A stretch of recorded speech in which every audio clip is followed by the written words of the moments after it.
তোমাদের মধ্যে কে ভালো আমল করে কে খারাপ আমল করে সেটা যাচাই বাছাই করার জন্য, সেটা পরীক্ষা করার জন্য তোমাদেরকে দুনিয়াতে পাঠানো হবে।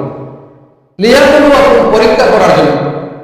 আইয়ুকুম আহসানু আমালা, তোমাদের মধ্যে কে ভালো আমল করবে আর কে খারাপ আমল করে সেটা যাচাই করার জন্য, সেটা পরীক্ষা করার জন্য তোমাদেরকে দুনিয়াতে পাঠানো হচ্ছে।